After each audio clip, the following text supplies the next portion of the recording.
Et maintenant, voici ce qui s'est réellement passé en Russie en 1917.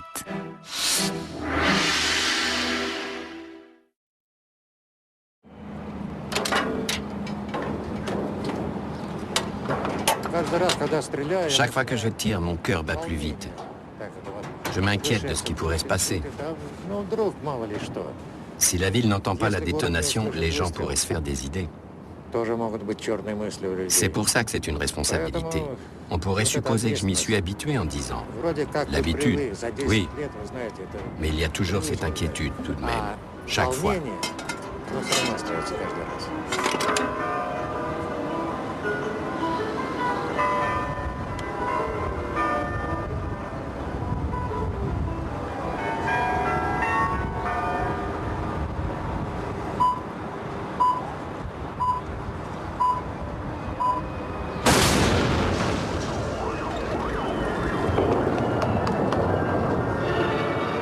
La révolution russe de 1917 est l'événement historique le plus important du XXe siècle. On a toujours célébré octobre en oubliant février 17, la vraie révolution spontanée, populaire, qui fit s'effondrer l'Empire sur lequel depuis 300 ans régnaient les Romanov. Révolution qui surprit autant les chefs révolutionnaires, en exil pour la plupart, que le pouvoir tsariste. Le grand mythe d'octobre relève d'une réécriture de l'histoire par l'État soviétique, réécriture fixée pour l'éternité par le célèbre film d'Eisenstein, Octobre, tourné 10 ans plus tard. Dans les faits, Octobre fut un coup d'État plutôt facile, peu sanglant, réalisé par une avant-garde révolutionnaire, une petite armée, les bolcheviks, dirigés avec une autorité intransigeante par Lénine. Lénine comprit que c'était le moment d'agir, et avec Trotsky en organisateur, la minorité la plus résolue s'empara de la capitale, Pétrograd. Saint-Pétersbourg, ainsi rebaptisé depuis peu.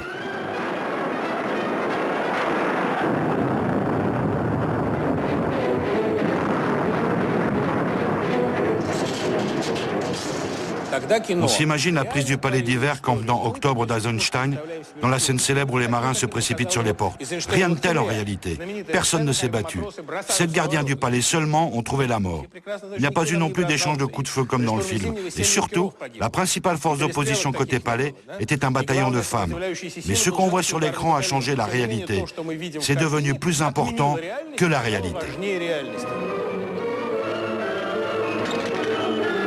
Dans le film d'Eisenstein, le coup de canon du croiseur Aurora donne le signal qui déclenche la révolution.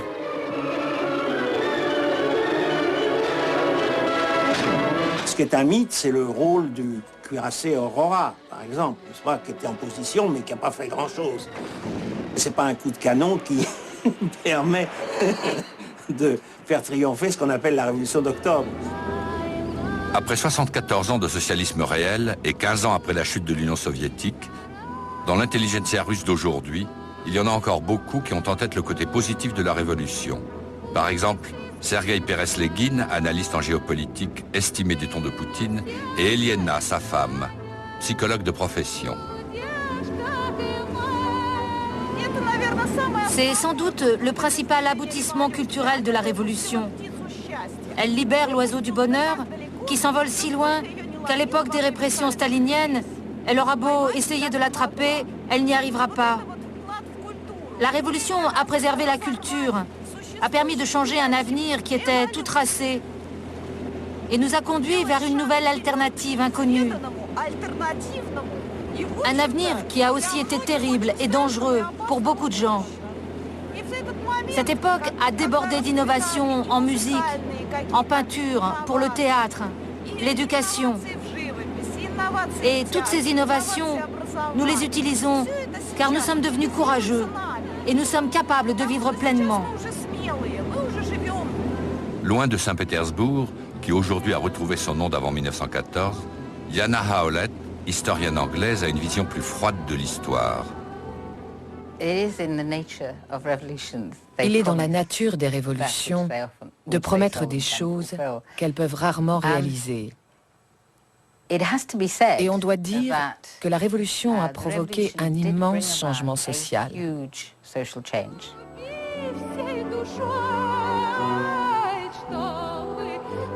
Pour les historiens d'aujourd'hui, après la fin de l'Union soviétique et passé les années où propagande et idéologie faisaient la loi, il est évident, hors du récit léniniste de la Révolution, que de multiples aspirations au changement se manifestaient dans le peuple, dans la société, et pas seulement dans les mouvements révolutionnaires. Tout cela indiquait clairement un rejet général de l'autocratisme impérial. Vers 1910, à Tsarskoye Selo, le Versailles russe, le tsar et sa famille. La loi fondamentale stipule « L'empereur est un monarque autocrate et illimité. Dieu commande de lui obéir non seulement par terreur, mais aussi par conscience. Le tsar, égal de Dieu, est propriétaire des âmes et des terres. Il règne par l'intermédiaire des corps constitués, l'armée, l'église et surtout la toute-puissante police secrète, l'Okhrana, toute puissante mais qui ne réussit pas à empêcher les innombrables attentats terroristes. » Hélène Carrère d'Ancos, historienne, est issue d'une grande famille géorgienne qui a fourni au tsarisme d'éminents dignitaires. Bon, pour le peuple, Nicolas II n'était pas plus mauvais qu'un autre, il faut bien reconnaître. Il n'était pas un tsar d'une autorité considérable. C'était un homme, même physiquement déjà, il n'avait pas le prestige de son père qui était un géant. Il avait ce côté plus faible physiquement. En 1910, le tsar règne sur 160 millions de sujets, dont 130 de paysans, généralement au fond de la misère et illettrés. L'abolition du servage en 1861, les diverses réformes n'ont pas changé grand-chose à leur sort.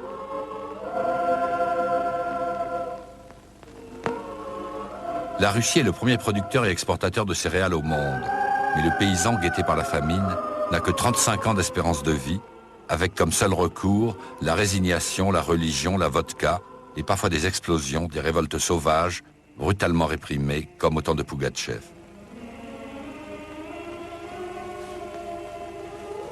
Les paysans se trouvaient à un niveau de développement culturel très bas. Non pas d'un point de vue objectif, car en fait ils n'étaient pas dépourvus de culture, ils avaient une culture écrite et musicale, mais je parle de culture politique. Politiquement, nous étions isolés comme les Français au début du XVIIIe siècle. En ce début de XXe siècle, la bourgeoisie naissante se bat pour exister face à un pouvoir qui pourchasse toute forme d'association et interdit toute activité, tout parti politique. C'est un pays qui est marqué par un fossé très profond entre les élites politiques, la couche dirigeante et la masse du peuple. Vraiment un fossé qui se manifeste, c'est un vieil héritage d'ailleurs de la Russie paysanne. L'aspiration à gérer ses affaires soi-même ou à prendre en main son propre destin à travers un organisme dans lequel on est représenté sans qu'il y ait ceux, disons, les propriétaires, les nobles, les officiers.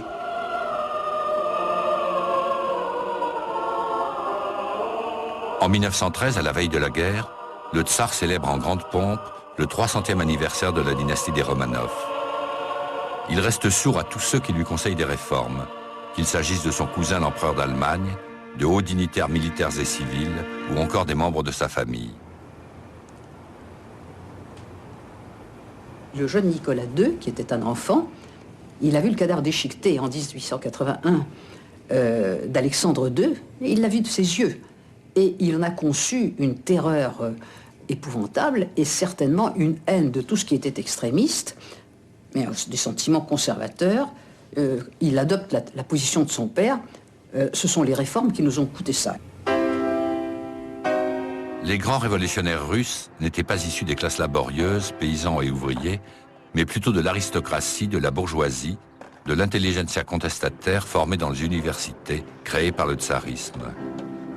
Lénine ne fait pas exception, lui dont les statues, les mémoriaux sont toujours dressés partout.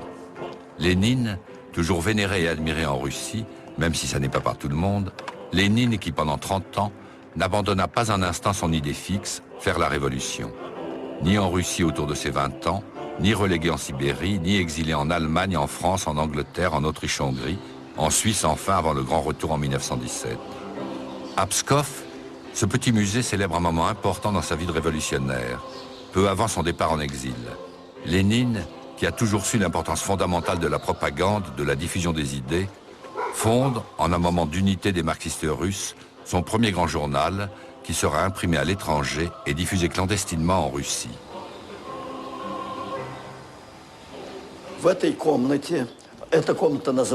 Dans cette pièce, qu'on appelle la pièce du mémorial, il s'est passé un événement important. Vladimir Ilitch a tenu dans cette maison, fin mars, début avril 1900, une réunion secrète pour la création du journal Iskra et du périodique Zarya. Depuis son adolescence et jusqu'à 1917, Lénine passa le plus clair de son temps à lire et à écrire. Né en 1870, il était le fils d'un professeur devenu conseiller d'État et de ce fait, noble héréditaire.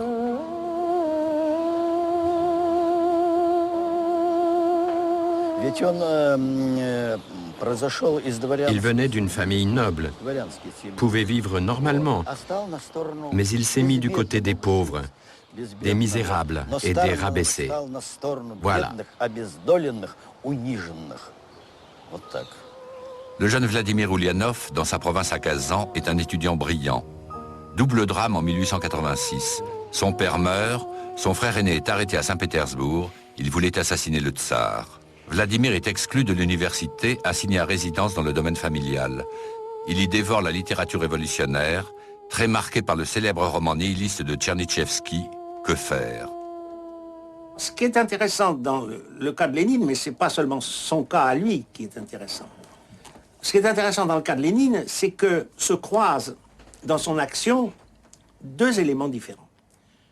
D'une part, son propre ressentiment de jeune homme frustré, et en plus de jeune homme qui a subi un traumatisme terrible, la mort de son frère, qui était révolutionnaire et qui a été pendu. Et il veut le venger. Il a 18 ans. Et quand sa sœur lui dit « Mais tu vas te venger, mais contre qui ?» Il répond « Moi je sais, ça suffit. » Diplôme d'avocat en poche, Vladimir Ulyanov part pour Saint-Pétersbourg, où il est rapidement accepté dans les cercles révolutionnaires. Il y rencontre une jeune militante, Nadezhda Krupskaya, noble mais pauvre, qui se consacre à l'éducation ouvrière. Elle sera la compagne de toute sa vie. Devenu marxiste, le futur Lénine, en 1895, part pour la Suisse rencontrer Georges Plekhanov, le grand introducteur de Marx en Russie. Un témoin note la brutalité, la cruauté, la passion du pouvoir de ce jeune homme de 25 ans. Lénine a lu ces penseurs russes qui doutent de pouvoir appliquer à une Russie sans bourgeoisie et sans prolétariat le schéma marxiste.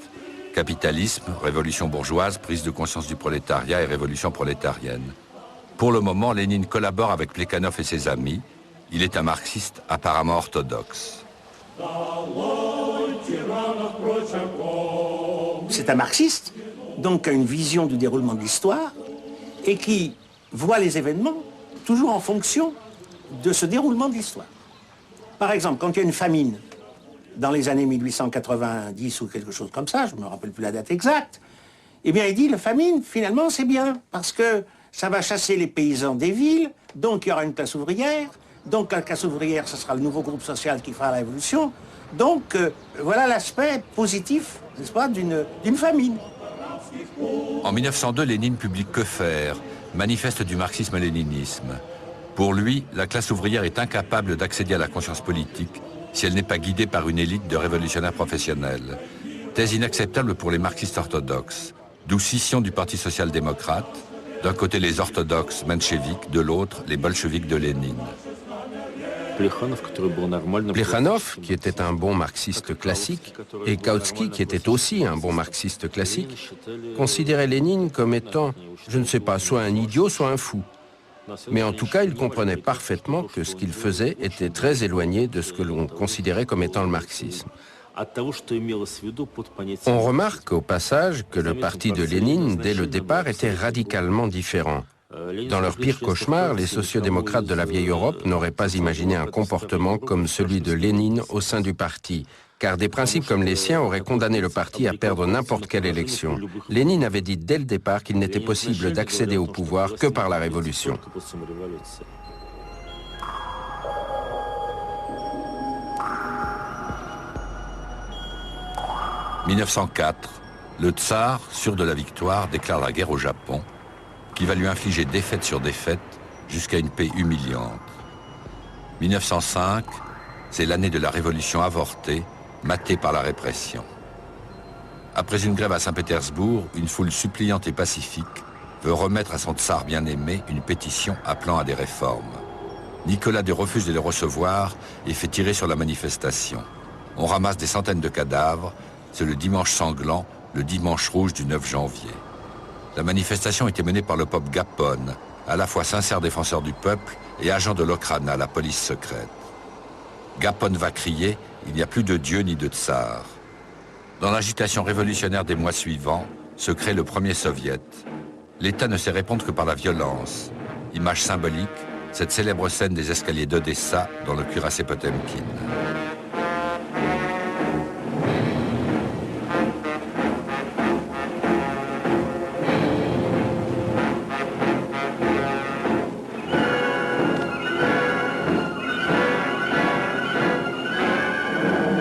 Il y aurait eu 2000 morts à Odessa. Pour le peuple, le tsar est tombé de son piédestal. Devant la grève générale et les révoltes paysannes, le tsar va devoir céder. En 1905, il a été obligé une fois. Il a été obligé d'accorder une constitution qui a été la constitution de 1906. Par la suite, il y a eu une Douma, une assemblée, etc. Et il ne s'est jamais pardonné cette concession. Le tsar avait le droit de dissoudre la Douma chaque fois qu'il le voulait, chaque fois qu'il la trouvait trop contestataire. Il le fit à plusieurs reprises. Il y a eu une période libérale très courte qu'on a de la Douma. Et à ce moment-là, bon, on pensait que il y avait les libéraux, comme qu'on appelait les cadets, les kadiets, KD, un jeu de mots constitutionnel démocrate, qui était un peu le parti des parents de Nabokov. Bon. Et puis il y avait des socialistes, eux, qui voulaient renverser le régime. Mais il ne faut pas oublier qu'avant 14, la Russie était en plein essor. Il y avait eu les fameux empereurs russes qui commençaient à industrialiser le pays. Et il y avait un essor dans tous les domaines, le domaine artistique. Il y avait de la musique, de la peinture, etc., de la poésie. C'est une période foisonnante. Par contre, effectivement, l'appareil d'État était mauvais, était corrompu. Le tsar était un type de bonne volonté, mais faible, manipulé par une camarilla ultra-réactionnaire. En 1906, le tsar choisit un premier ministre de qualité, Stolypine.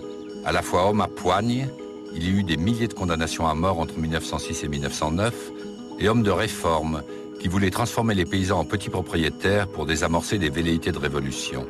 Mais Stolypine est assassiné en 1911.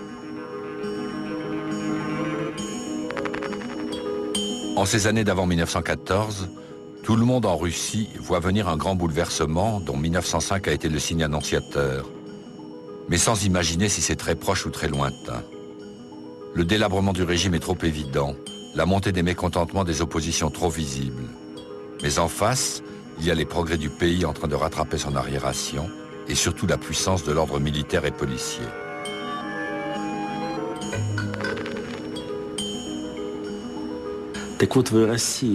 En Russie, la révolution de 1905 à 1917, ça a d'abord été un conte de fées. Et puis d'un coup, on voit que cet élément merveilleux recelait une force colossale. La révolution était un oiseau de feu. Et si l'on veut penser à la mentalité d'alors, ce n'est pas par hasard que le ballet de Stravinsky, L'Oiseau de feu, apparaît à l'époque révolutionnaire. Cet oiseau merveilleux, tout le monde l'appelait de ses voeux. Évidemment, chacun le voyait à sa manière. Mais tout le monde comprenait que, premièrement, tout allait radicalement changer. Deuxièmement, qu'il n'y aurait plus de tsar. Et puis, troisièmement, je le répète encore une fois, l'influence du marxisme était importante et prise très au sérieux.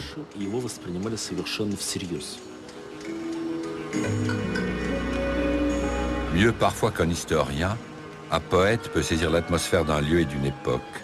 Ainsi le Saint-Pétersbourg des années du début du siècle, dans les vers de ce génial visionnaire, Alexander Blok.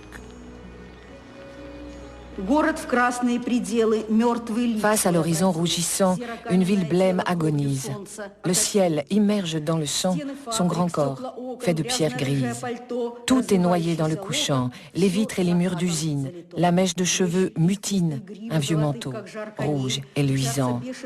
Le portier d'un rouge vineux répand des seaux d'eau pourpre au soir, et la rôdeuse du trottoir balance des hanches de feu. Dans le clocher à la volée, la cloche bondit, rugissant, qui nous tire comme endiablés, sa sonore langue de sang.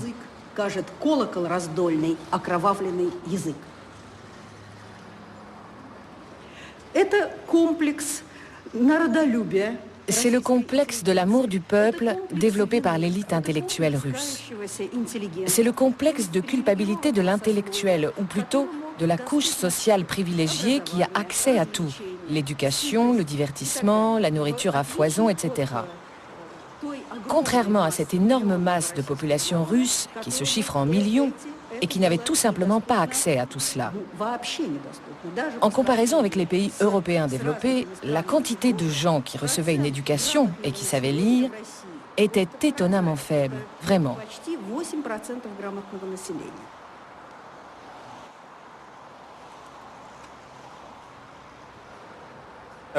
Cette attente de la fin du monde était typique de la noblesse en train de disparaître. Elle était présente chez Bloch, qui, lorsqu'il a appris la tragédie du Titanic, a écrit avec joie dans une lettre « Alors, l'océan est vivant ». C'est ce terrifiant amour pour le trépas dont il parlait, et l'espoir que tôt ou tard surviendrait un ouragan dévastateur qui emporterait tout, et sans pitié. Bien sûr, ce n'est pas Lénine qui a écrit le cycle poétique « Le monde terrible ». C'est Bloch. Mais tous les traits du poème, par exemple les foules de morts-vivants qui se promènent dans les rues, c'est tout à fait proche de Lénine. De tous les intellectuels de l'avant-garde russe, déjà liés aux bolcheviks au temps du tsarisme, nul, après la Révolution, ne joua un rôle aussi important que Lunacharsky, nommé par Lénine commissaire à l'éducation et à la culture. Lunacharsky était actif depuis 1909-1910 au sein d'un groupe littéraire et d'un périodique Vorwärts, Progrès. C'est à ce moment-là, avec son ami Bogdanov, qu'il a posé les fondements du Proletkult, de la culture prolétarienne. Dans ce groupe, auquel Maxime Gorky appartint un certain temps, ainsi que Bazarov, il pensait aussi, depuis 1909-1910, que le travailleur russe doit s'accomplir par la révolution et doit créer une culture qui l'exprime. Non pas imiter la culture bourgeoise et faire la même chose, mais créer une culture à lui. Le tsar Nicolas II, reconnaissable à son brassard noir, au milieu des officiers de la cour. Il n'était pas fait pour cette charge, et sans doute le savait-il. Il était fataliste, silencieux, prodigieusement têtu et très croyant, sans doute moins concerné par les affaires de l'État que par la santé de son fils hémophile. Il savait avec une certitude absolue que ses sujets lui devaient adoration et obéissance, riches ou misérables, nobles paysans ou ouvriers. Son premier devoir était de préserver l'autocratie. C'était l'ordre des choses pour le plus grand bien de la Russie. Aucun changement, aucune révolte n'était tolérable ou imaginable. D'ailleurs, pourquoi changer ? La Russie était un des États les plus puissants du monde, qui avait résisté aux défaites et aux agitations, sans céder à ces chimères de réforme qui l'auraient transformé en monarchie constitutionnelle. Nicolas II savait de son peuple ce que ses ministres lui en disaient et ce qu'il en voyait quand on se prosternait sur son passage. Et il n'y avait pas que le tsar pour penser que si beaucoup de choses avaient changé, c'était surtout pour que rien d'essentiel ne change. Lénine, en 1913, il écrit dans un texte passionnant que tout le monde ignore, qui s'appelle La Nouvelle Démocratie, 1913, c'est-à-dire à la veille de la guerre. Il regarde l'état de la Russie et il dit la Russie se transforme très vite et si nous n'intervenons pas, eh ben, le temps de la révolution sera passé. C'est exactement le raisonnement des terroristes de 1881, c'est-à-dire qu'il y a en Russie toujours, depuis le 19e siècle, une compétition entre réforme ou terrorisme pour aller vers la révolution. C'est-à-dire qu'il y a un refus dans l'intelligentsia. Ce n'est pas la classe paysanne, mais ce sont les élites. Il y a un refus systématique d'une transformation qui puisse venir de la monarchie elle-même. La répression d'une grève en 1912 fit 270 morts. Le ministre de l'Intérieur déclara « Il en a été ainsi et il en sera ainsi à l'avenir ». Début 1914, il y a 1 million de grévistes dans le pays. La Pravda, bolchevique, est le journal le plus lu par les ouvriers de Saint-Pétersbourg. Ce qui est curieux, c'est que Lénine pensait qu'en 1914, à quelques semaines avant la déclaration de la guerre, il est en vacances dans les Carpates, il dit il n'y aura pas la guerre, Nicolas Chat nous fera pas ce cadeau, Nicolas nous fera pas ce cadeau, il est pas assez fou, parce qu'il va la perdre cette guerre, et là, à ce moment-là, il nous donne notre chance. C'est quand même incroyable. Et avant de partir à Zurich, il disait encore, nous les vieux, on ne verra pas la révolution, vous les jeunes, vous la verrez, vous voyez. Le 1er août 1914, la Russie entre en guerre aux côtés de la France et de l'Angleterre contre la coalition qui unit l'Autriche-Hongrie, l'Allemagne et la Turquie. Le tsar est solidaire des Serbes et des minorités slaves. Il rêve de conquérir Constantinople et les Détroits. Soulevé par un grand élan patriotique, auquel ne s'opposent que quelques-uns des révolutionnaires en exil, dont Lénine, la Russie commence par des victoires. Mais très vite, les désastres s'accumulent. La Russie n'a pas les moyens de mener cette guerre nouvelle, totale, longue. L'énorme armée russe va très vite manquer d'armes, de munitions. Elle n'avait prévu que 3 mois de stock. Les moyens de communication sont défaillants. L'alimentation des grandes villes n'est plus assurée. Le tsar décide de partir au quartier général loin de la capitale pour diriger l'état-major où sa présence n'est ni nécessaire ni souhaitée. Nicolas II laisse le pouvoir aux mains de sa femme, la tsarine, à qui on reproche ses origines allemandes et surtout qui est sous la coupe d'un étrange moine, Raspoutine. Dépositaire de l'autocratie, ces deux-là gouvernent à leur guise, avec des ministres réactionnaires, incompétents et impopulaires, pour le plus grand mécontentement de la cour, de la classe politique et du pays. Le pouvoir absolu de Raspoutine sur la famille impériale tenait, dit-on, à son aptitude mystérieuse à arrêter les crises d'hémophilie du tsarévitch, le fils de Nicolas II, le seul, l'héritier du trône.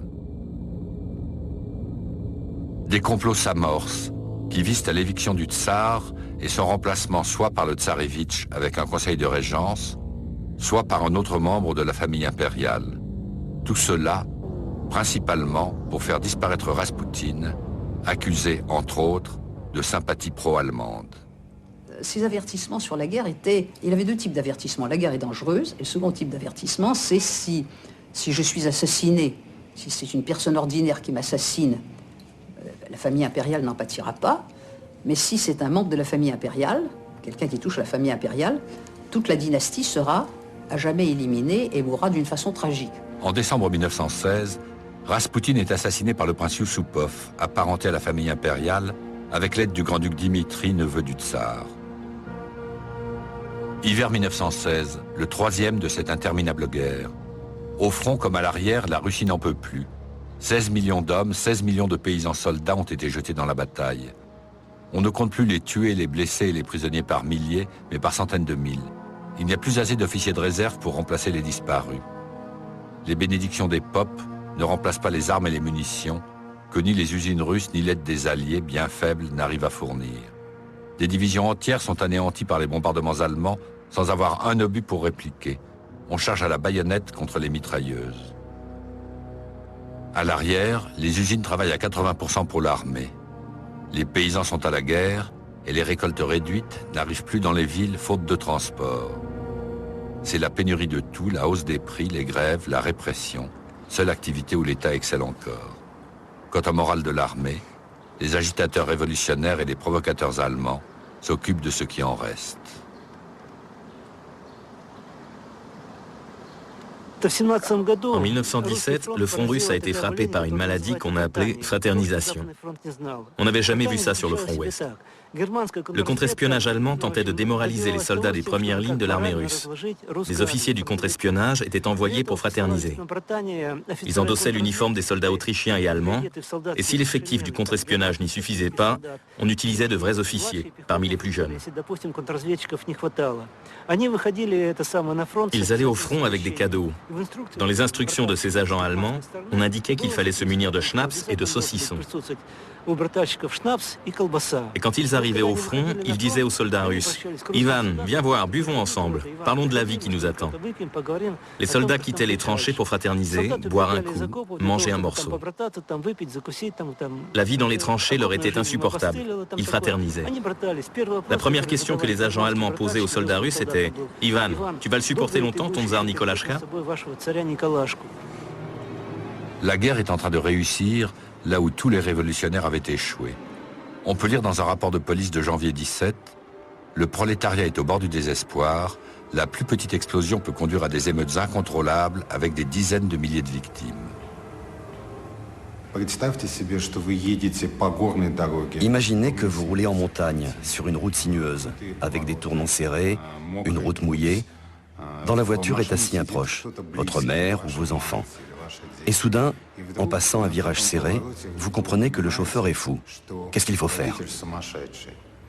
Rester assis tranquillement? Essayer de calmer le chauffeur pour qu'il vous conduise à un endroit moins dangereux? Ou bien essayer de lui arracher le volant des mains immédiatement? C'était la position, la situation dans laquelle se trouvaient de nombreux libéraux russes dans les années de la Première Guerre mondiale. Ils considéraient le gouvernement comme fou, ses décisions comme insensées. Mais ils pensaient que dans une telle situation, leur marge d'action était limitée.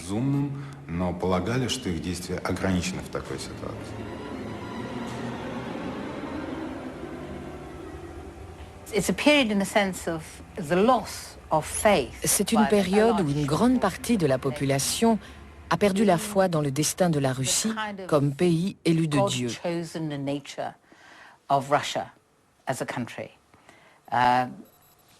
Il y a aussi le fait que la guerre arrache une quantité de gens à leurs terres.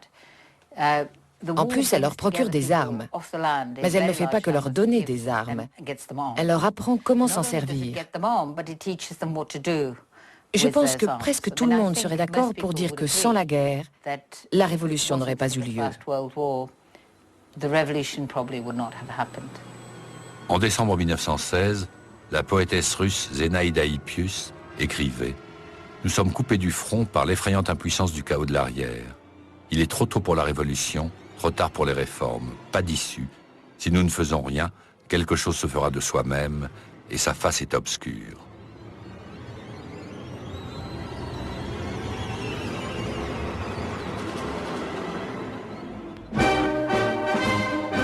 Février 1917, en une semaine, l'empire des Romanov va disparaître.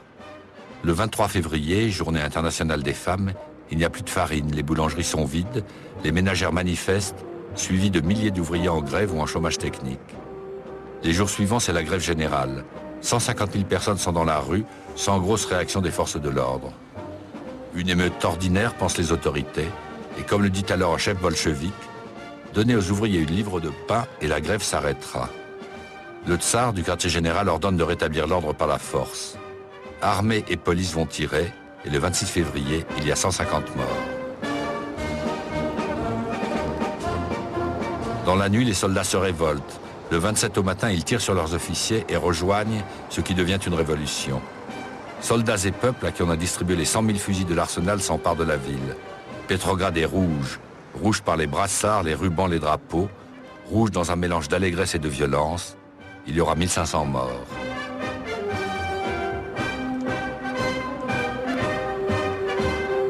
Moi, j'habitais l'hôtel Astoria.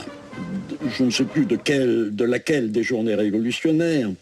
Je dînais dans la grande salle du bar.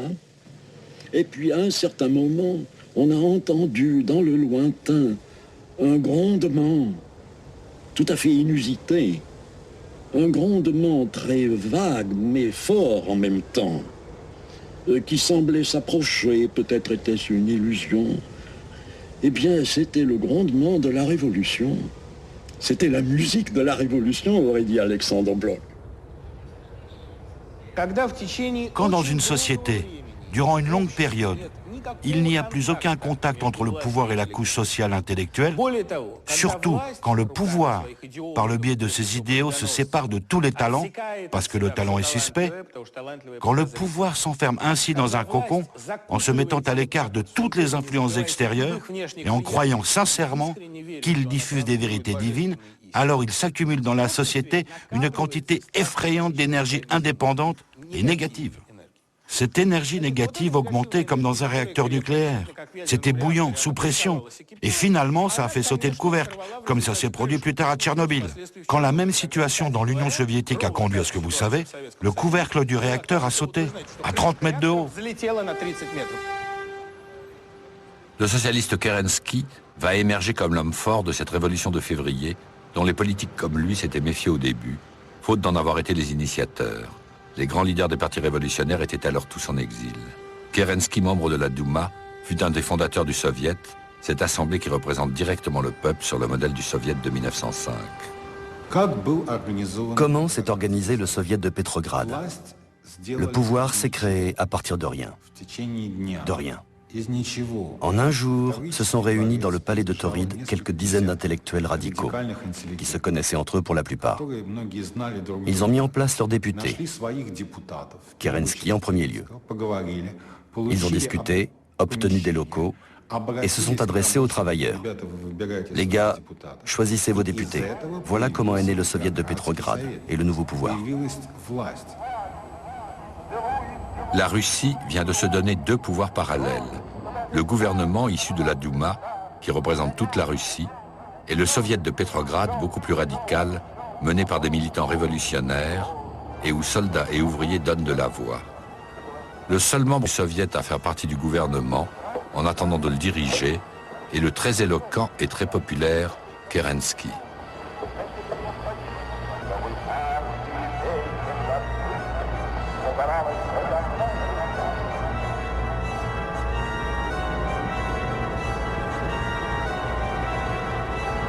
La première révolution de février est une révolution où il y a tous les éléments critiques, aussi bien les bolcheviks, les mencheviks qui sont des socialistes qui n'aiment pas la manière de Lénine, le style de Lénine. Il y a les socialistes révolutionnaires qui ont pratiqué le terrorisme et qui sont en partie marxistes, mais qui sont des libertaires et qui s'appuient davantage sur les paysans.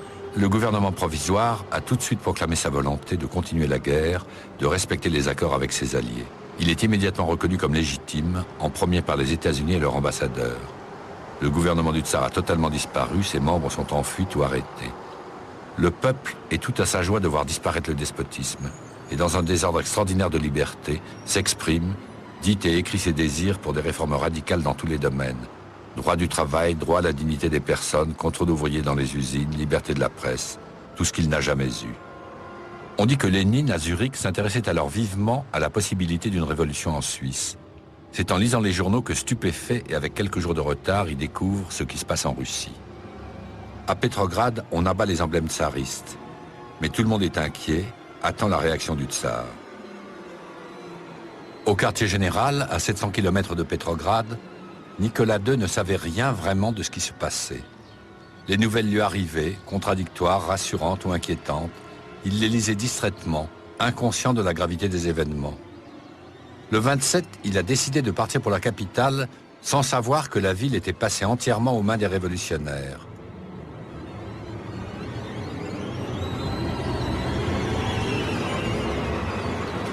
Il envoie, pour le précéder, un gouverneur avec plein pouvoir pour rétablir l'ordre. Le général Ivanov, qui a déjà maté des émeutes par sa seule autorité naturelle, sans faire couler de sang, juste en regardant les mutins fixement et en leur disant d'une voix ferme « à genoux ».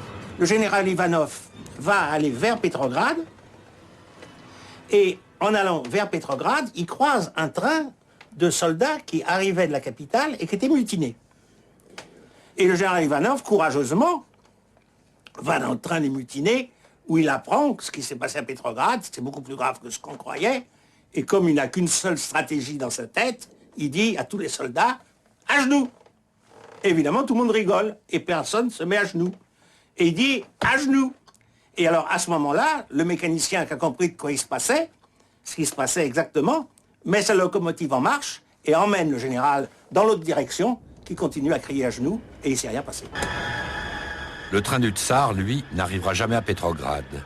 Certaines voies sont bloquées, d'autres signalées comme inutilisables, des ponts auraient sauté. La suite du tsar décide de se diriger vers Pskov, à 300 km de la capitale, où se trouve le quartier général du front nord. Le train roule toute la journée. À Pskov, un tas de dépêches attendent Nicolas II. Il commence par dîner, avant de lire le récit de la victoire totale des révolutionnaires.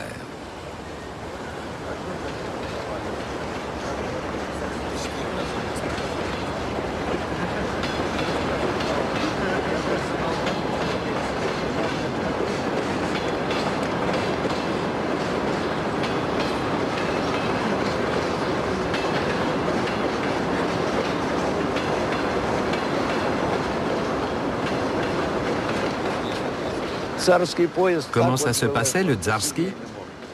Mon grand-père avait pratiquement la plus grosse paye qu'on peut avoir dans les chemins de fer.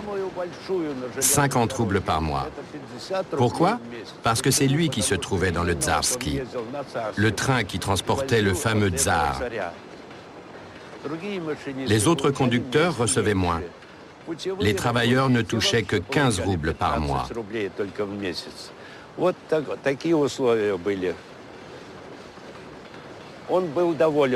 Il était d'accord avec la Révolution. Pourquoi? Parce qu'il régnait une grande injustice à cette époque-là.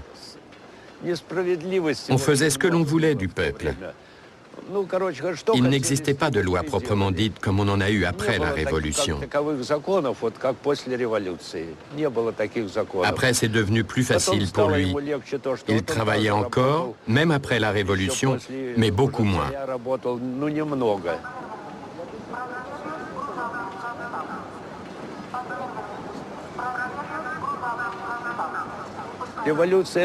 La révolution est une bonne chose. Maintenant, il faudrait en refaire une. Pas pour faire une démocratie, mais pour que ce soit comme c'était en Union soviétique, et plus comme c'est maintenant.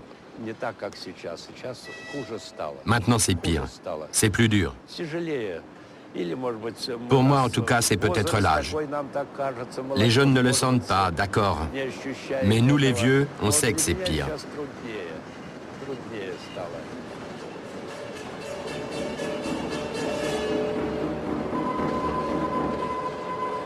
À Pskov, le tsar a commencé par refuser de reconnaître comme légitime le gouvernement provisoire issu de la Douma. Et il juge que Dieu le lui interdit, puisqu'il a juré fidélité au gouvernement tel qu'il existait depuis ses ancêtres. Donc il ne peut pas céder, et plutôt que de céder, il décide d'abdiquer. Mais il pense que le trône va passer à son fils, ou à son frère. Et c'est cette négociation qui a lieu avec les représentants du Parlement, de la Douma, de la Douma qui sont là.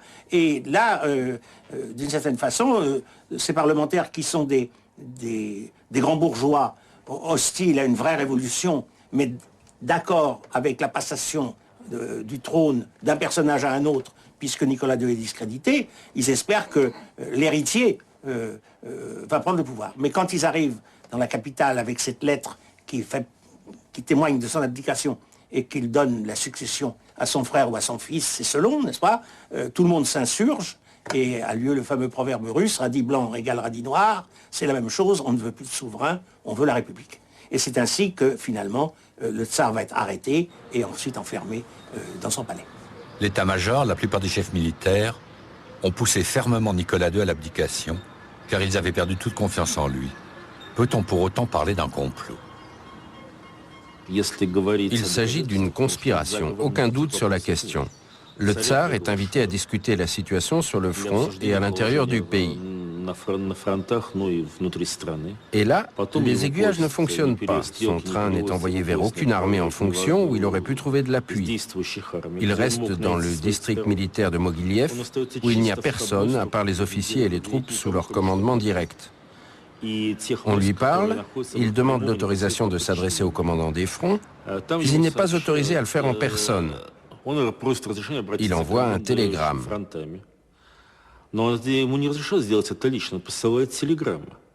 Il reçoit une réponse avec la signature d'Ivanov, et ainsi de suite. Tout le monde souhaite son abdication. On entend certains dire des choses comme « Nous aimons beaucoup notre empereur, nous sommes prêts à continuer à nous battre sous son juste commandement, mais il serait tout de même bon qu'il abdique. » Qu'est-ce que c'est d'autre qu'un coup d'État?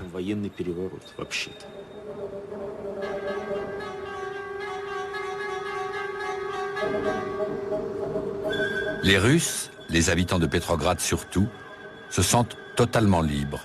Une liberté conquise, et pense-t-il pour toujours.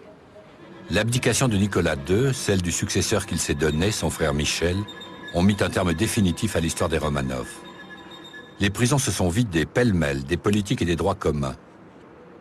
Un homme à la barbe blanche est trop heureux pour ne passer qu'une seule fois devant la caméra. Soviet et Douma se partagent le palais de Tauride, une aile chacun. Le gouvernement du prince Lvov rêve d'une démocratie à l'occidentale. Il se veut fidèle aux engagements pris avec les Alliés, continuer la guerre jusqu'à la victoire. Mais il est impuissant devant les décisions révolutionnaires du Soviet, par exemple le célèbre décret numéro 1 qui casse, au profit des soldats, les principes de respect, de discipline et d'obéissance absolue de règles dans l'armée. Quand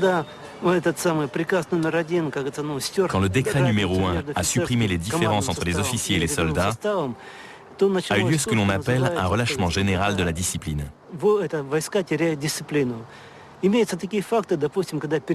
On se trouvait dans des situations où des régiments entiers étaient ivres, demandaient au commandement leurs soldes, demandaient des vêtements, demandaient des équipements, de nouvelles bottes et à boire.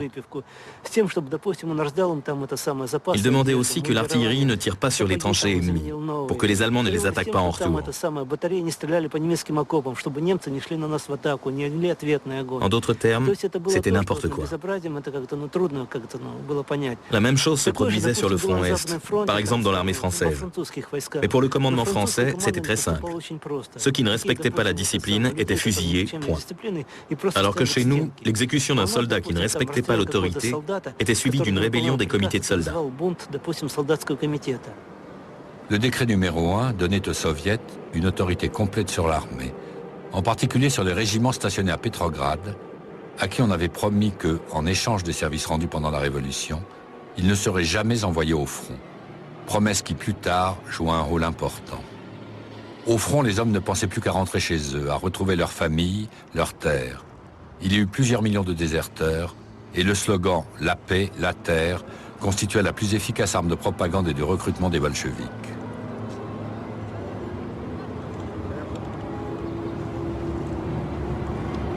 À Saint-Pétersbourg, le Champ de Mars perpétue le souvenir du 23 mars 1917. Ce jour-là furent célébrées les funérailles solennelles des martyrs de février, des 1500 morts.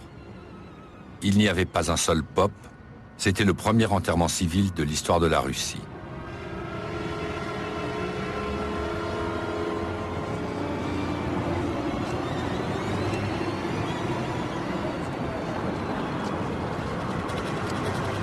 Selon certaines données, 1 million de personnes seraient passées à travers ce champ. 1 million. Si l'on tient compte du fait qu'à Petrograd, à cette époque, il y avait 2,5 millions d'habitants, plus d'un tiers des habitants étaient là.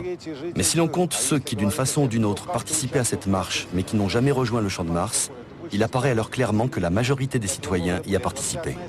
En fait, c'était une des plus importantes manifestations de l'histoire de la Russie et une expérience dramatique pour le peuple. La foule était unanime pour saluer ceux qui avaient sacrifié leur vie pour la liberté contre le despotisme.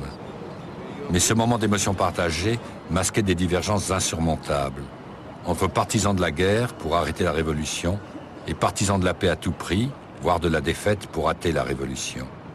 Entre ceux qui attendaient la démocratie grâce à des élections pour une assemblée constituante et les autres qui proclamaient tout le pouvoir aux soviets.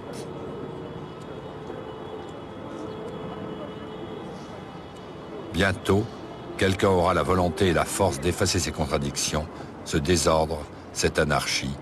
C'est Lénine. Lénine sur le chemin du retour en avril 17 à Stockholm. Il voulait rentrer en Russie à tout prix. À la suite d'obscures tractations, les Allemands mirent à sa disposition le fameux wagon dit plombé pour aller de Suisse en Suède en traversant l'Allemagne. Pour l'état-major allemand, l'influence, l'action d'un défaitiste aussi convaincu que Lénine, chef d'un parti non moins résolu, valait de l'or. Ce qui ne fait pas de Lénine un espion allemand, mais seulement un allié objectif. La réception à Petrograd fut presque aussi grandiose que la vision qu'en donne Eisenstein. Et Lénine ne déçut pas les Allemands. Il attaqua violemment le gouvernement russe, tous les partis dits révolutionnaires et leurs chefs. Il condamna la guerre impérialiste, favorable à la paix sans annexion, en rêvant de la guerre civile européenne et de la révolution mondiale. Il stupéfia même ses partisans par son opposition absolue à toute alliance, décidé à se battre contre tout le monde, y compris, quand il le fallait, les bolcheviks.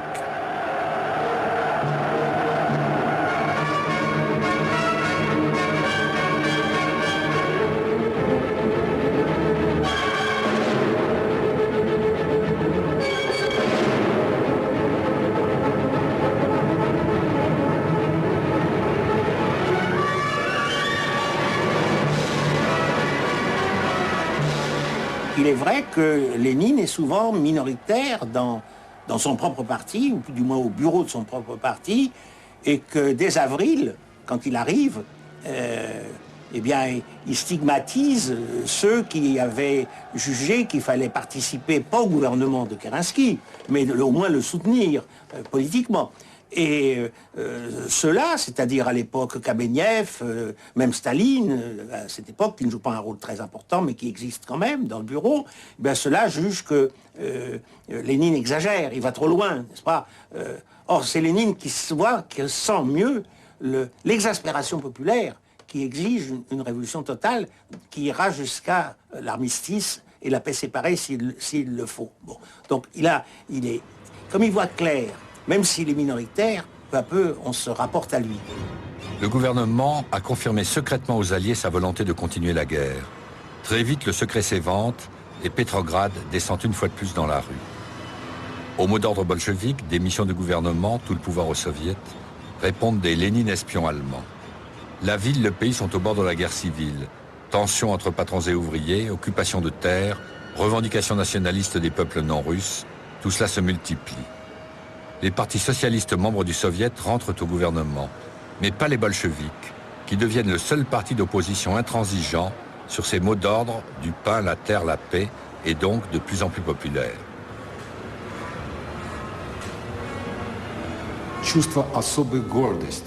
D'abord, les ouvriers étaient particulièrement fiers. Nous avons fait la révolution de février. Nous avons chargé des soldats armés de baïonnettes. Alors logiquement, on devrait peut-être avoir plus de droits que les autres après la révolution. Deuxième point, ils étaient organisés politiquement, mieux que n'importe quel autre groupe. Les ouvriers avaient les soviets, des députés, des travailleurs, des unions professionnelles, des syndicats dans les entreprises qui contrôlaient la situation. Il y avait des organisations culturelles, une milice des travailleurs et la Garde rouge. Ils étaient très organisés. Souvent, une personne pouvait être membre de plusieurs organisations à la fois. En attendant de devenir Premier ministre à la place du trop conciliant prince Lvov, Kerensky est ministre de la guerre. Le 18 juin, il lance une grande offensive qui en 2 semaines se termine en déroute. 400 000 hommes sont hors de combat. Le 18 juin, dans la rue, les bolcheviks crient à bas l'offensive et Lénine proclame « Notre parti est prêt à tout moment à prendre le pouvoir entre ses mains ». Kerensky avait voulu provoquer un grand sursaut national pour défendre les conquêtes de février. La défaite lui fait perdre tout ce qui lui reste de soutien populaire. Et le gouvernement, c'est-à-dire celui du prince Lvov ou celui de Kerensky, au fond, c'était un gouvernement qui prenait des décisions au niveau international, de négocier avec les Anglais, un armistice peut-être ou pas, de ceci, cela, mais qui dans la vie quotidienne des gens n'avaient plus d'efficience. Et pourquoi? Parce que ce que demandaient les gens les 40 heures, on ne voulait pas les donner les 40 heures, parce que si on les donnait tout de suite, les usines ne travailleraient plus et on n'aurait plus assez de canons pour lutter contre les Allemands. Donc ce pouvoir par en haut n'avait pas d'efficience, alors que le pouvoir par en bas, c'était la réalité de la société. Et ce que les bolcheviks ont su faire, c'est greffer ces comités de quartier, ces soviets, etc., sur leur parti et de mettre des bolcheviks dans tous ces comités que peu à peu ils ont contrôlés. Maxime Gorky, le plus célèbre écrivain russe de son époque, anti-tsariste convaincu, avant 17, il soutenait financièrement Lénine et le parti bolchevique. Mais il aimait passionnément sa patrie et ne pouvait accepter, selon ses propres termes, de voir une révolution asiatique déferler et détruire la Russie. Gorky n'avait rien d'un noble. C'était un représentant non pas du prolétariat en général, mais des ouvriers. Son grand-père était le superviseur d'un atelier de peintre en bâtiment, de ces entreprises qui ne changent pas au cours du temps. Il était grand connaisseur et collectionneur de vases chinois, de porcelaine chinoise. Il aimait les livres, non pas seulement en tant que source de connaissances, mais comme œuvre d'art. Il adorait les meubles sculptés, la soie et les beaux bibelots. Pour lui, tout cela, c'était la culture. Évidemment, la destruction de la culture était une tragédie pour lui. Et quand il a vu le contenu réel de la révolution, il a adopté l'attitude d'un intellectuel effrayé qui lui allait mieux que celle du prolétariat. C'est comme ça que les pensées intempestives furent écrites. Après la Révolution, Gorky rejoignit le léninisme victorieux et plus tard encore la Russie de Staline.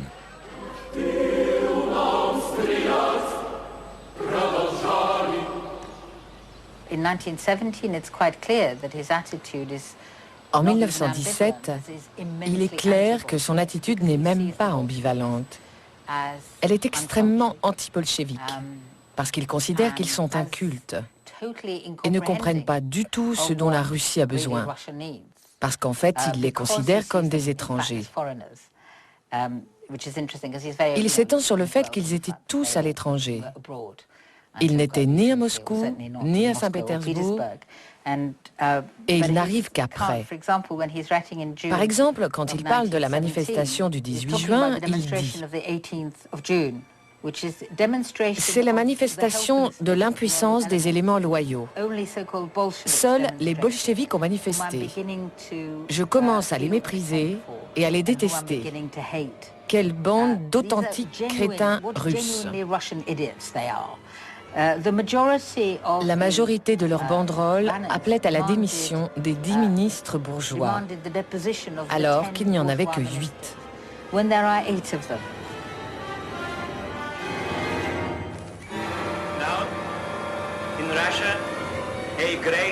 Kerensky, bien des années plus tard, exilé en Amérique, n'avait rien perdu de son étincelante éloquence, de ses convictions ou de ses espoirs, à une époque où cela pouvait paraître chimérique.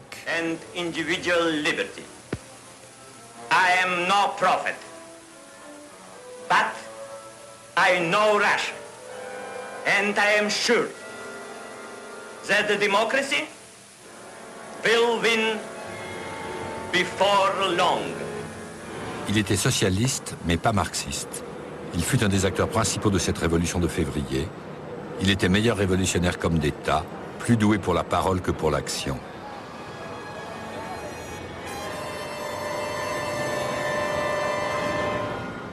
J'entends par la fenêtre, au loin, un discours avec des applaudissements. Et ensuite, quand j'ai demandé qu'est-ce que c'est, on m'a dit mais c'est Kerensky qui parle. Et il parlait aux soldats avec sa fougue habituelle. Il leur faisait honte. Vous devez défendre les conquêtes de la Révolution. Vous défendez la terre que la Révolution vous a donnée, etc. Alors un soldat dit, la terre, mais si je suis tué, est-ce que je l'aurai la terre? Alors Kerensky l'a accablé de tout son mépris. Je ne sais plus en quel terme exactement, mais l'autre en est tombé comme mort.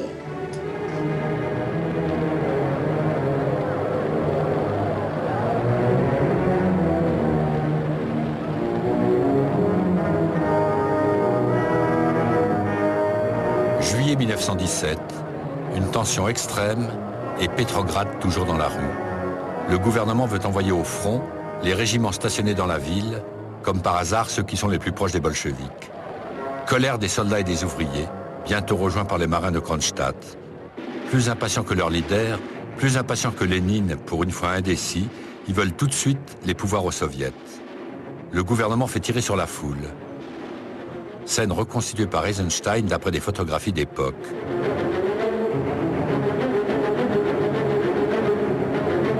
Puis l'état de siège est décrété, Lénine doit fuir en Finlande, des centaines de militants bolcheviks sont arrêtés, dont Trotsky. L'homme fort de la répression derrière Kerensky s'appelle Boris Savinkov, aussi implacable dans sa haine des bolcheviks qu'il l'était contre les tsaristes, en chef terroriste des années 1900. En juillet, c'est pas le parti bolchevique qui a voulu prendre le pouvoir. Il y a eu un mouvement de masse et sincère à la suite de l'offensive, de l'échec de l'offensive. Mais alors, Savinkov a attribué aux bolcheviks la démoralisation de l'armée qui explique le désastre. Bon, car effectivement, la propagande bolchevique était très active depuis le retour de Lénine en Russie en 1917.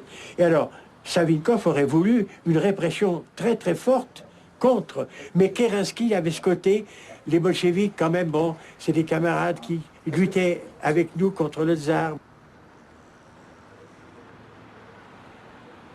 Quand on regarde attentivement les rapports entre Lénine, je dirais, qui à partir du moment où il est rentré à Saint-Pétersbourg, occupe de plus en plus de place dans le paysage politique, et Kerensky, on s'aperçoit que Kerensky était fasciné par les bolcheviks, un peu comme on est fasciné par un serpent, et convaincu, au fond, qu'il ne pouvait rien. Et c'est ce qui explique la décomposition de son pouvoir, car il n'a réagi à rien du tout. Après la Révolution, les bolcheviks voulurent donner de Kerensky une image poussée au noir, faisant de lui, comme dans le film d'Eisenstein, un apprenti dictateur impérieux ou juste psychopathe et ridicule.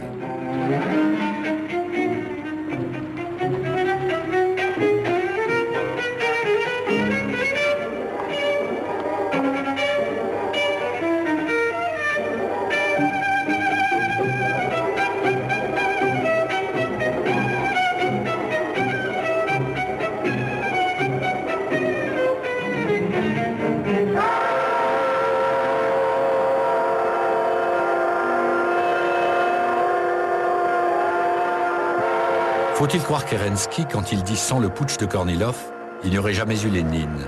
Kornilov, général républicain, il était peut-être le seul, fut nommé généralissime par Kerensky et selon un de ses prédécesseurs, il avait un cœur de lion et une cervelle de mouton. Il n'adhérait à aucun parti politique. On ne peut pas dire que c'était à proprement parler un ennemi des bolcheviks ou un ardent partisan du tsarisme. Il était pour la Russie, tout court. Il était pour que la Russie survive et continue la guerre. Pour que la Russie ne modifie pas ses accords avec les pays de l'entente. Pour qu'elle reste une alliée sûre et pour que le front Est continue d'exister. Il voulait que l'armée russe soit dynamique, qu'elle ne se désintègre pas. Au début, Kerensky et Kornilov étaient sûrement d'accord sur les mesures à prendre pour sortir l'armée et la Russie de l'anarchie. Mais, ambition contradictoire ou malentendu, cette entente ne dura guère.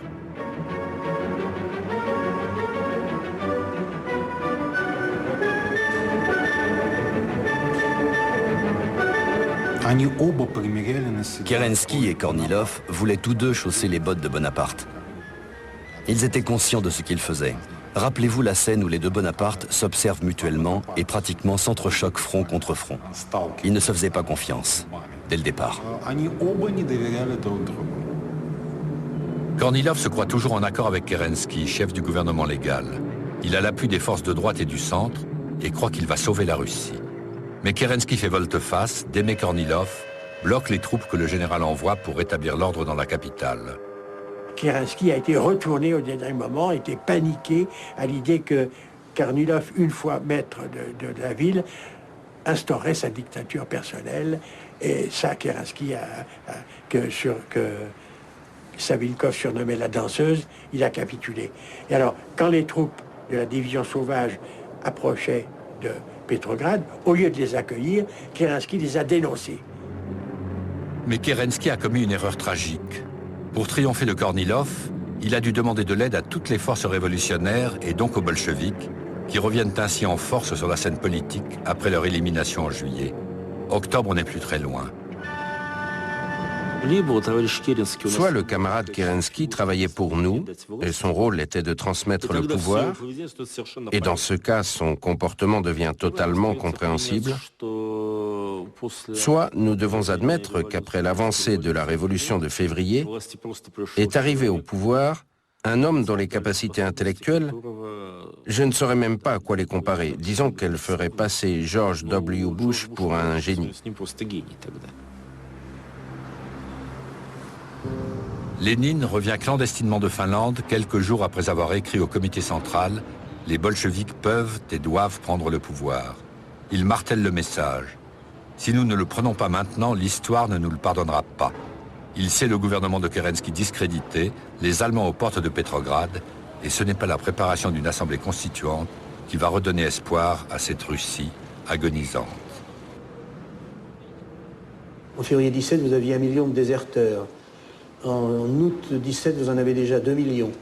Le 24 octobre 17, il reste 1 jour de vivre à Petrograd, etc. C'est un pays qui est au bord de la famine, c'est-à-dire que l'ensemble des espoirs que devaient réaliser ceux qui sont au pouvoir après février 17 ont été déçus. Ça se marque par exemple par le fait que Kerensky, le chef du gouvernement provisoire, qui était très populaire en mars 17, est à peu près unanimement détesté en octobre 17. Les bolcheviks étaient 23 000 en février 17, 100 000 en avril, 240 000 en août et 350 000 début octobre. À Petrograd, ils sont mieux organisés et mieux armés que n'importe qui d'autre. Mais certains membres influents du comité central ne veulent pas prendre les risques que Lénine, lui, est impatient de courir. En octobre, les communistes, les bolcheviks, sont déjà majoritaires dans les soviets. Donc ils pourraient prendre le pouvoir, sans insurrection. Seulement, Lénine juge qu'ils seront obligés de partager le pouvoir avec d'autres socialistes. Or, lui, il veut le pouvoir pour le parti, pour lui tout seul. Et du même coup, une insurrection aura l'avantage de donner un supplément d'armes et de force à ceux qui auront renversé le gouvernement Kerensky, pas de façon parlementariste, si j'ose dire, mais par la force. Et là, il l'emporte sur Kamenev, Zinoviev et les autres qui jugent que c'est pas la peine, ce qu'on veut c'est le pouvoir, c'est pas le pouvoir pour nous tout seuls. Donc chaque fois, il a une position extrême et chaque fois, les faits lui donnent raison, d'où son autorité absolue. Trotsky n'a adhéré qu'en 1917 au parti bolchevique. Il est président du Soviet. À cause de ses talents d'organisateur, Lénine le nomme responsable de toute la partie militaire de l'insurrection. Trotsky et son équipe au Soviet de Petrograd font sur le plan tactique un choix étonnant pour l'époque. Ils organisent un comité de guerre révolutionnaire. Le but de ce comité révolutionnaire est de protéger Petrograd. L'explication est la suivante. Nous ne pouvons pas confier la défense de Petrograd-la-Rouge, cette capitale révolutionnaire, aux généraux de Kornilov, proches de lui, et qui parfois travaillent tout simplement pour lui. Nous devons les contrôler. Ainsi, officiellement, le comité de guerre révolutionnaire se met en place pour la protection de la ville. Des commissaires sont envoyés dans les bataillons, et en fait, on concentre les forces en vue de la lutte pour le pouvoir, car le conflit pour le contrôle de la garnison de Petrograd est inévitable. À Petrograd, tout le monde sait que l'insurrection est imminente. La presse en parle même ouvertement, et chacun compte ses forces. Chez les bolcheviks, certains doutent du succès. Le 10 octobre, Lénine, après 10 heures de discussion, a arraché par 10 voix contre 2 un vote favorable à l'action immédiate. Le 16 octobre, autre séance, sur 21 présents, 6 votent pour le report. Mais Lénine a gagné. Trotsky, qui voulait attendre le jour d'ouverture du congrès des soviets, s'incline et transforme le siège des soviets, Smolny, en camp retranché. Kerensky, enfermé dans son palais d'hiver, attend. Il croit que c'est l'occasion d'écraser définitivement les bolcheviks, mais s'aperçoit qu'il ne peut pas compter sur la garnison de la ville, sauf quelques troupes fidèles, face aux gardes rouges ouvriers, aux Marine-Kronstadt et aux régiments qui ont choisi le camp révolutionnaire. Le soir du 24, selon le plan minutieusement préparé, les bolcheviks vont s'emparer sans coup férir de tous les centres stratégiques. Gares, télégraphes, postes, banques. Mais avant cela, il fallait que leurs troupes arrivent au centre-ville, donc passent par les ponts. Le soir, le gouvernement provisoire donne l'ordre de lever les ponts. Et c'est extrêmement important, car si les ponts sont levés, le centre de la ville se trouve coupé de certains quartiers ouvriers, y compris le quartier de Vyborg, citadelle des bolcheviks. Il est clair que c'est dangereux, alors arrive un contre-ordre, rétablir la circulation sur les ponts. C'est un combat qui se livre pour le contrôle des ponts, sans coup de feu ni effusion de sang. Et finalement, en une nuit, sans violence, les bolcheviks ont pris le contrôle total de la ville. Et un beau matin, on a trouvé tous les points stratégiques de Petrograd occupés par des gardes rouges et des marins de Kronstadt, c'est-à-dire les éléments qui suivaient le plus docilement les bolcheviks, et Trotsky en particulier, car c'est lui qui a préparé les choses. De sorte que dans la rue, je n'ai vu justement qu'en passant devant le palais Marie, où se tenait quelques jours avant le pré-parlement, j'ai vu qu'il y avait des marins, des postes de marins qui gardaient. J'ai dit, il y a du nouveau. Dans la mesure où tout ce qui représentait le pouvoir était à Saint-Pétersbourg, tout ce que les révolutionnaires avaient à faire était de s'emparer de Saint-Pétersbourg, parce qu'ils auraient alors entre leurs mains presque tout le pouvoir économique, politique et autres de Russie. Le coup d'État officiel a lieu le matin du 25 octobre, quand Lénine annonce la destitution du gouvernement, l'attribution du pouvoir au comité révolutionnaire, qui dépend formellement du soviet de Petrograd, mais qui est entièrement contrôlé par les bolcheviks. Le programme, paix immédiate, abolition de la propriété des terres, contrôle des usines par les ouvriers. Kerensky, quelques minutes plus tôt, a quitté le palais d'hiver dans une voiture de l'ambassade américaine, déguisé en officier serbe, pour aller chercher des renforts qu'il ne trouvera pas. Son dernier souvenir de Petrograd, un mur où il griffonnait, abat le juif Kerensky et vive Trotsky. Il reste un lieu à occuper, le palais d'hiver, siège du gouvernement, d'où les ministres de Kerensky n'ont pas bougé. Les troupes qui le gardaient ont disparu, sauf de jeunes officiers et le bataillon féminin de la mort, qui, au milieu de passants indifférents, préparent leur défense et dressent des barricades. Jusqu'à 6 heures du soir, sur le pont du palais, voisin du palais d'hiver, circulait un tramway. Une ligne de tramway y passait. Et en se basant sur le fait que tout cela continuait tranquillement, beaucoup de gens disent qu'il n'y a eu aucun soulèvement, que le palais d'hiver n'a pas été pris d'assaut. C'est évidemment faux. Il y avait des forces relativement importantes. Selon certaines sources, 2, peut-être 3000 défenseurs se trouvaient à l'intérieur du palais d'hiver au départ. Même s'il est vrai qu'au moment où les gardes rouges et les matelots ont pris d'assaut le palais, il n'y avait plus que 200 gardes au maximum à l'intérieur. L'infériorité numérique et l'inexpérience de ces derniers défenseurs du palais d'hiver leur laissaient peu de chance, sinon de résister courageusement et de disparaître, oubliés de l'histoire, sauf sur ces quelques images. Ils n'étaient pas du bon côté. De l'autre côté se trouvaient concentrées des forces relativement importantes sur la place. Plusieurs milliers, selon certaines données, 10 000.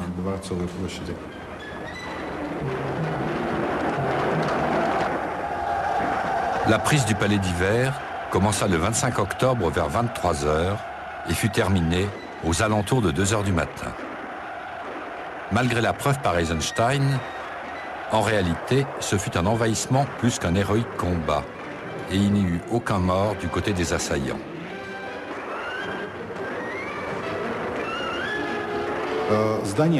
Le bâtiment était soumis à un feu d'artillerie qui venait non pas de la ville, mais de la forteresse Pierre et Paul, et du côté du portail de l'état-major général. Certains obus n'arrivaient pas au palais d'hiver, car ces types ne savaient pas bien tirer. Certains ne savaient même pas tirer du tout. Mais certains ont atteint leur cible. Il y a eu des tirs de fusils et de mitrailleuses, et il y a eu des morts. L'un des hauts faits de cette nuit historique, attesté par des témoins, des acteurs et même par Eisenstein, fut la prise de la cave, qui donna lieu à une immense saoulerie, à une bacchanale effrénée. Le 25 octobre, Lénine aurait dit à Trotsky, c'est étourdissant. Et aussi, déclencher la révolution mondiale, en Russie, fut aussi facile que de ramasser une plume. Le Times décrit cela comme la révolte du bolchevique Lénine. Et elle est considérée comme un exemple de plus du manque d'organisation des Russes. Parce que les Russes étaient considérés comme des alliés dangereux et peu sûrs, à cause du chaos qui régnait dans le pays. En Russie même, on a considéré les événements comme un épisode de la lutte politique qui avait débuté juste après la destitution du tsar et comme un développement du conflit entre les forces de gauche et la droite pour l'héritage du pouvoir dans le pays.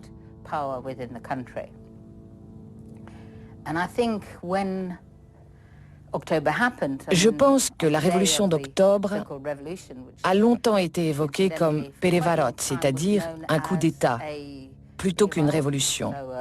coup d'État rather than a revolution. Et pour la plupart des gens, la question était d'essayer de comprendre ce qui se passait. Quand on lit les journaux personnels, ce qui est fascinant, c'est de voir que très peu de gens comprenaient l'importance de cette journée.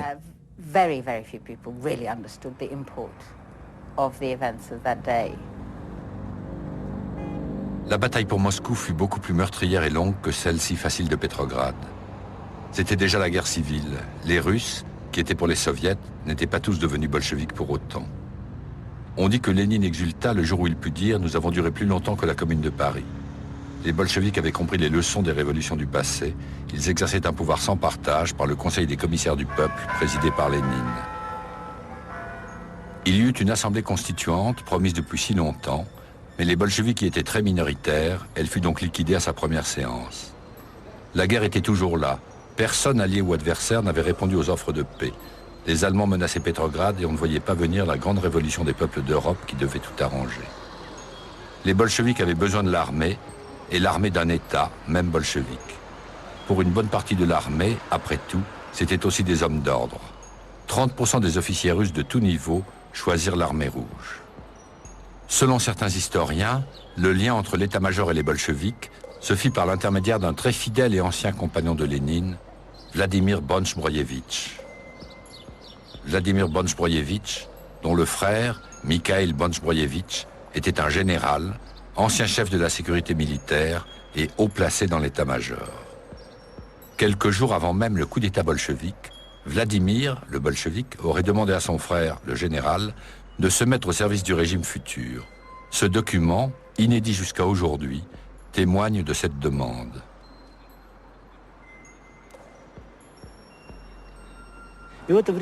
À ce moment, son frère s'adresse à lui. Il lui dit que dans Pétrograd la Rouge, le pouvoir soviétique cherche un général avec un nom, qui pourrait organiser la défense de la République soviétique. C'est une courte lettre. Le frère écrit à son frère sur un ton très franc. Si tu attends un jour ou deux, ton poste disparaîtra et sera pris par quelqu'un d'autre. Bonch-Broyevitch n'a pas hésité. Il a compris tout de suite qu'il fallait partir. Il a envoyé sur le champ à son frère un bref télégramme. « Je suis d'accord, j'arrive ». On pouvait arriver à Saint-Pétersbourg à temps. À cette époque-là, les trains circulaient. On pouvait y arriver en 24 heures. Et en un temps très bref, avant le départ du train, il a su rassembler un groupe de 14 généraux et officiers de l'état-major général qui voulaient servir la Russie quelle qu'elle soit. Et il est arrivé avec eux. En bref, il a amené une équipe prête, un mini-état-major tout prêt. Le général Bonch-Broyevitch eut des responsabilités importantes dans l'armée russe jusqu'à la fin de la guerre avec l'Allemagne, puis il prit en main l'organisation de la nouvelle armée rouge. C'étaient de très bons analystes. Ils maîtrisaient la situation.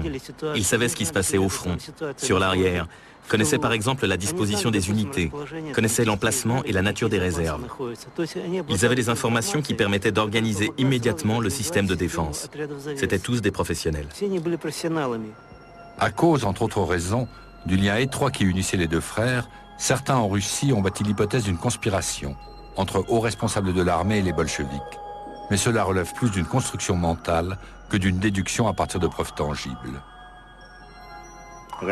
La Russie était une monarchie féodale militaire. C'est la raison pour laquelle aucun changement sérieux ne pouvait s'effectuer autrement que par le biais d'une action militaire, c'est-à-dire une action du commandement militaire.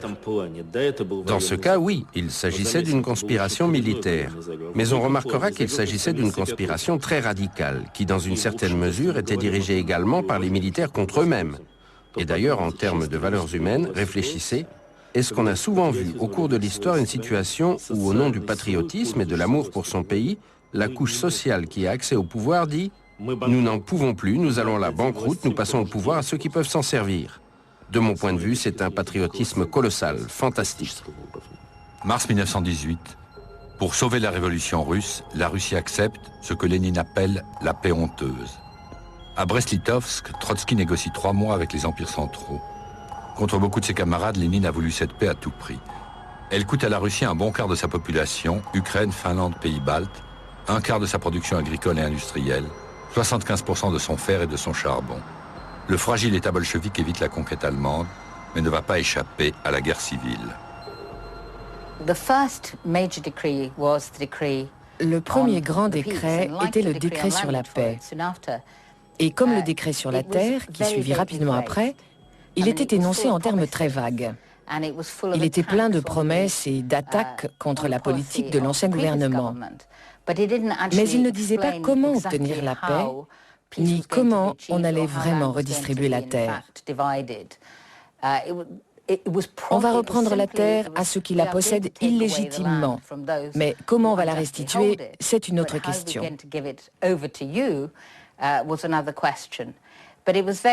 Il est intéressant de constater que ça s'est transformé très vite, on le voit sur les photos des manifestations, en ce slogan très pratique, la paix, la terre et le pain. En fait, c'était la paix, la terre et tout ce que l'agriculture pouvait produire. C'était court, lapidaire et tout à fait compréhensible par la clientèle à qui s'adressaient originellement les bolcheviks. C'est-à-dire au départ les soldats et les marins sur qui reposait le destin du gouvernement bolchevique.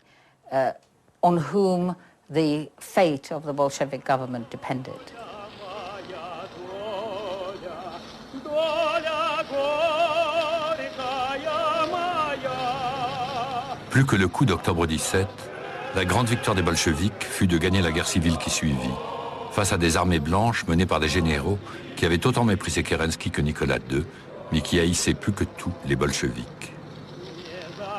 Il y a eu 3 ans de combats sans pitié entre deux camps. Au nord, au sud, à l'est, les Blancs attaquaient, soutenus par la France, l'Angleterre, les États-Unis, qui voulaient en finir avec le bolchevisme.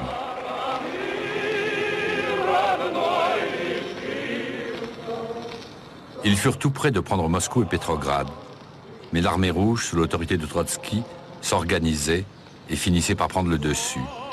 Les Blancs provoquèrent la haine partout où ils passaient, car ils ramenaient le tsarisme et son poids d'autocratie brutale.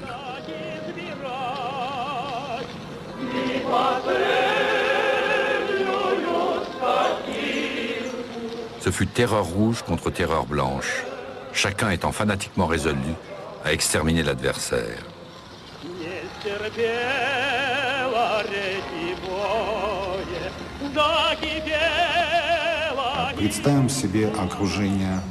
Représentez-vous l'entourage de Staline. Jdanov, Malenkov, Bulganin et de nombreux autres personnages sont entrés dans la vie politique dans les années de la guerre civile. En fait, ils se sont formés en tant que politiques au cours de la guerre civile. Et les premières méthodes du gouvernement politique, c'est ça. État d'urgence, réquisition et terreur. La guerre de l'arrière, la guerre de l'intérieur, était menée par la Tchéka, cette police politique créée par Lénine, bien plus redoutable que l'Okhrana tsariste. La Tchéka avait un droit de vie et de mort sur tout ce qu'elle arrêtait, ceux chez qui elle perquisitionnait. Par exemple, les paysans, refusant de livrer leur blé à l'État, dans cette Russie bolchevique aux abois, mais qui refusait de s'effondrer.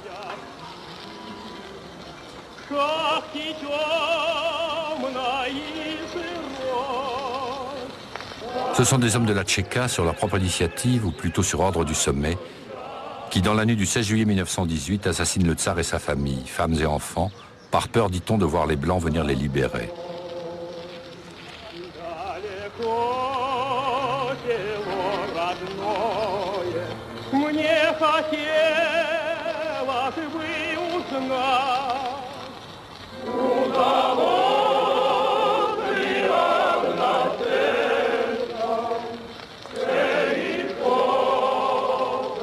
La guerre contre les Blancs se termine, une terrible famine ravage le pays. La guerre civile a coûté entre 3 et 7 millions de morts. Le typhus, 2. Il y a eu les 2,5 millions de morts de la guerre. La famine en ajoute 5. Dans certaines régions, à portée de photographes, on revient au cannibalisme et on en fait commerce. Pouvons-nous imaginer que des gens appellent leur fille dictature, ou par le diminutif diktat? Dans les années de la guerre civile, ça pouvait se faire. On pouvait appeler sa fille Terreur, Terreur Ivanovna Petrova. On voyait ça dans les années de la guerre civile. Et cela veut dire que le comportement vis-à-vis de la violence et de la terreur au sein de la population, pendant la guerre civile, était très particulier. La situation était complexe, tout à fait particulière. Lénine ne tint évidemment pas sa promesse d'un gouvernement du peuple par le peuple. Et toute révolte était impitoyablement punie. Makhno, l'anarchiste ukrainien, héros de la guerre contre les Blancs, repartit en guerre avec un mot d'ordre, les soviets et pas les bolcheviks. Il fut battu et partit en exil. C'est Lénine qui a inventé le goulag, et non pas Staline, qui n'a fait que perfectionner le système. Les pistolets des tchéquistes ne suffisaient plus pour régler le compte de tous les contre-révolutionnaires, les terroristes et les saboteurs. Un paysan déporté écrit « Nous sommes menacés de mourir de faim. Chaque jour, un revolver est pointé vers notre poitrine. Une femme a été poignardée par une baïonnette et 2 hommes abattus. En 6 semaines, 1600 personnes ont péri. Nous vivons en grand danger, nos cabanes sont remplies d'excréments. Avec 250 personnes par cabane, nous tombons malades rien qu'avec l'air que nous respirons, en particulier les bébés. Il vaudrait mieux que la terre sombre dans la mer et qu'il n'y ait plus de monde, ni rien de ce qui y vit. » Lénine théorisa cette terreur de masse exercée au nom du prolétariat. Cette dictature n'est rien d'autre qu'un pouvoir libéré de toute loi, que ne retient absolument aucune règle, un pouvoir fondé directement sur l'usage de la force. Lénine, c'était le créateur de l'idée d'un parti doit être organisé pour la prise du pouvoir avec l'autorité vient d'en haut. On ne peut pas tolérer d'opposition à l'intérieur. Les oppositions, les fractions minent la puissance, etc.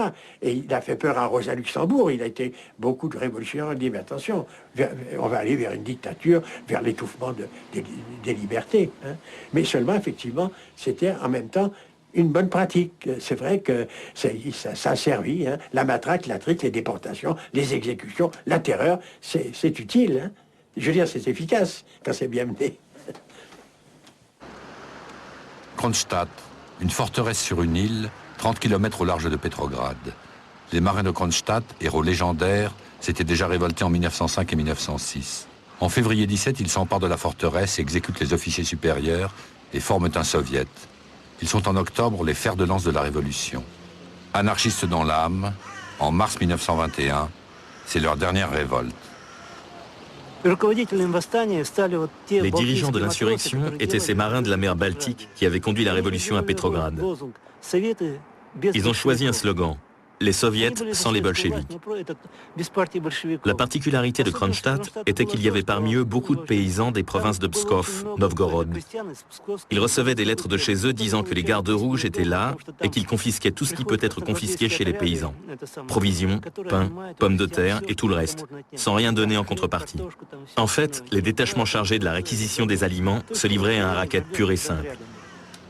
Après 17 jours de révolte, Kronstadt est écrasé par l'armée rouge et les marins fusillés ou emprisonnés, sauf ceux qui ont pu fuir en Finlande.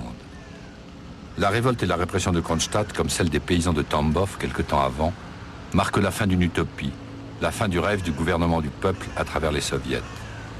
Désormais, c'est seulement au nom des intérêts supérieurs du parti bolchevique, défini par ses seuls dirigeants, que le pays sera gouverné. La survie du bolchevisme exige un pouvoir de plus en plus autoritaire.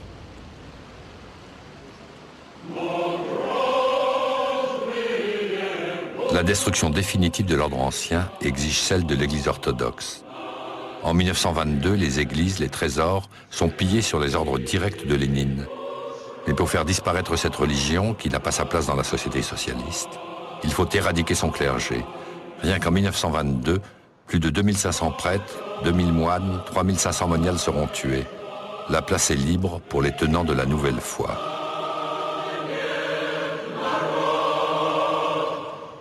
Maïakovski, héros du bolchevisme, grand poète futuriste avant 1914, masse d'amour et masse de haine, disait-il de lui, plongea avec sa nature ardente, son génie et un enthousiasme total dans cette révolution qui allait forger cet homme nouveau, ce monde nouveau dont il avait toujours rêvé.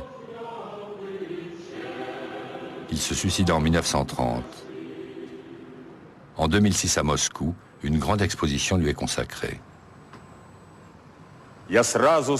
J'ai barré d'un trait la carte du quotidien en renversant la couleur d'un verre.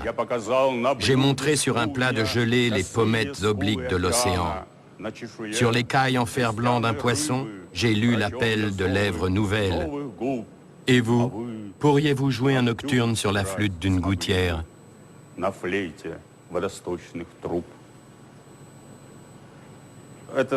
Ce poème est un poème clé. Avec lui, Maïakovski est entré dans le monde de la poésie.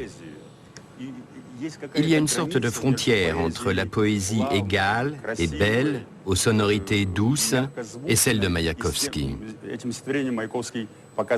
Avec ce poème, Maïakovski s'est imposé comme un homme nouveau dans la poésie. Nouvelle rime, nouveau thème et une nouvelle prosodie. Lénine n'appréciait que modérément l'avant-gardisme de Maïakovski, que soutenait avec fidélité son ami Lunacharsky, le grand responsable de la culture et de l'éducation. Les rapports entre Maïakovski et Lunacharsky étaient extraordinaires.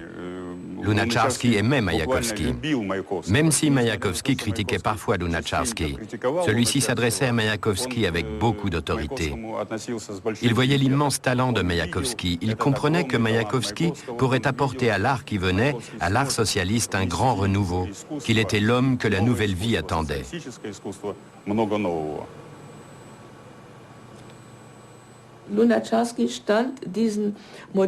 Lunacharsky était très proche des groupes les plus modernistes, mais il avait une fonction politique. Il était commissaire pour l'enseignement. Cela équivaudra à nos ministres de la Culture. Et s'il pouvait laisser le champ libre à une nouvelle forme d'art insolite, il devait aussi trouver l'argent pour soutenir les artistes. Et avant tout, penser aux prérogatives de la Révolution et à son maître, Lénine. Pour qui la révolution signifiait en premier lieu de former les ouvriers et les paysans. D'abord les alphabétiser, car c'était un pays qui était illettré à 80%.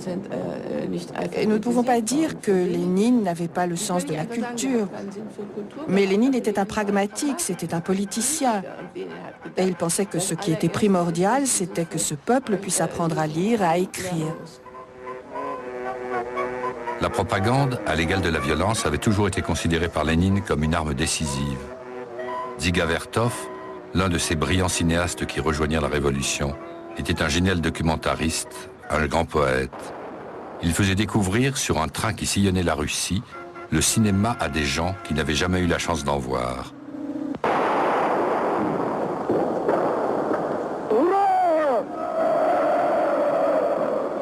La Russie était immense, et le train, le seul moyen de la traverser, c'était des maisons de la culture ambulantes qui allaient d'un bout à l'autre du pays.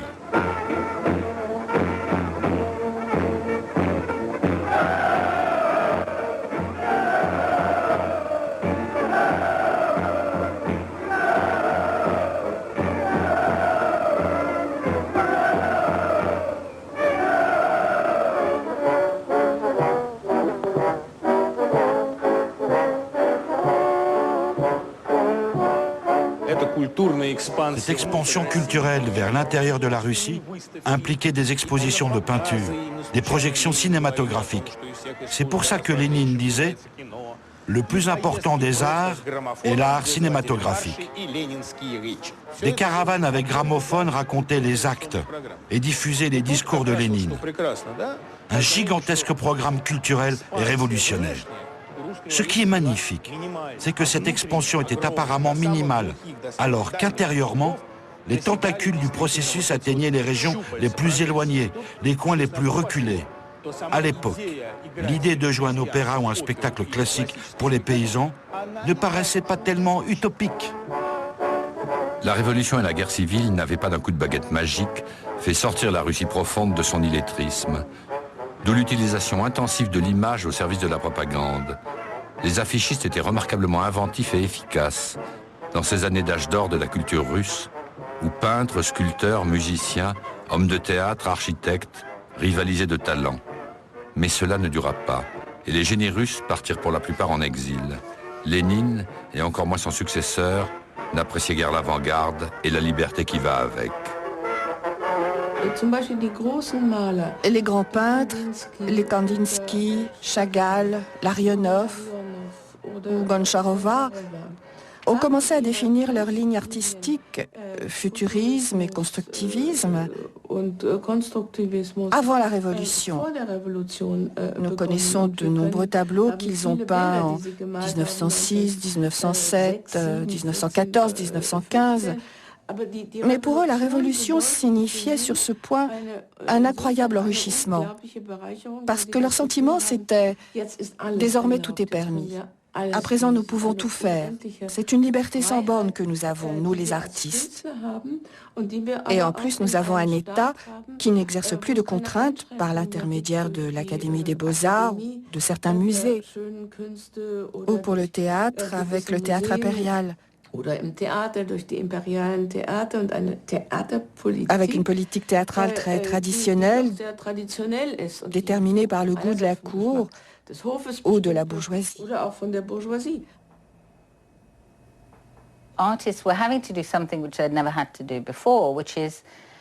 Les artistes devaient faire quelque chose qu'ils n'avaient jamais fait auparavant. Non pas produire des œuvres destinées à être vendues ou des commandes, mais travailler à enseigner à la jeune génération le rôle de l'art dans la nouvelle société.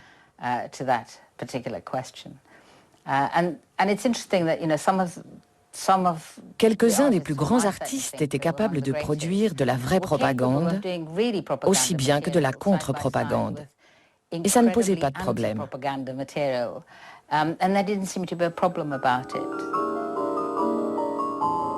Des œuvres étranges surgissaient, tel ce film, Aelita, sorti en 1924. Le metteur en scène Protazanov inventait un avenir, un monde nouveau, un rêve ou un cauchemar, mais en tout cas un univers pas très socialiste.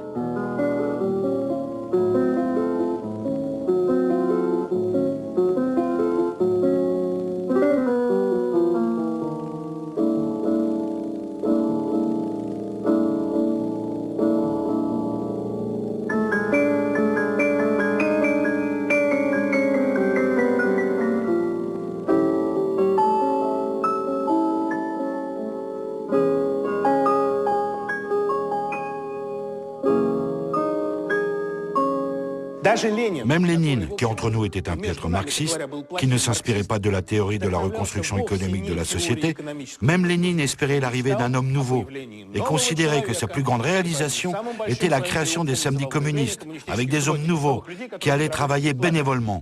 C'était le plus important pour lui. En somme, ce n'était pas un économiste. Ce qui les unissait, c'est que c'était des rêveurs. Ce n'est pas pour rien que Wells l'appelait le rêveur du Kremlin. C'était ça, Lénine, et pas ce comptable de la Révolution dont on donne l'image en Russie.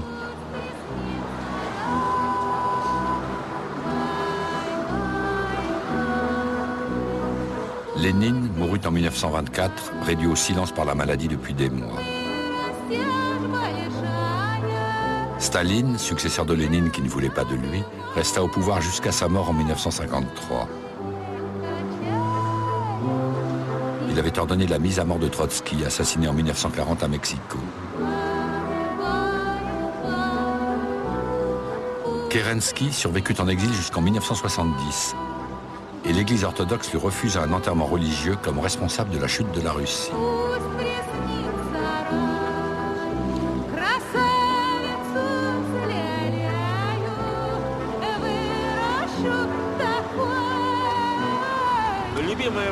Mon histoire de rat préférée, c'est l'histoire de l'expérience célèbre du paradis des rats. On place les rats dans des conditions idéales, où tout ce dont ils ont besoin leur est accessible. Et cependant, certains rats quittent ce paradis et s'en vont malgré tout dans de mauvais endroits où tout va mal. Pourquoi cela ? Parce que la nature comprend très bien que si une catastrophe globale survient et que tous ceux qui se trouvent au paradis viennent à mourir d'un coup, ceux qui sont partis peuvent engendrer une nouvelle génération et assurer la survie de l'espèce. N'importe quelle révolution culturelle, technique, politique est une tentative de partir du paradis pour aller là où il est dur de vivre, de partir même pour des endroits où règne un état de crise pur et simple, parce que cette crise contient des éléments de renouveau. C'est pour cela qu'on peut dire de la révolution qu'elle a apporté plus de mal que de bien à la Russie, mais qu'elle a aussi apporté beaucoup de bénéfices à son entourage.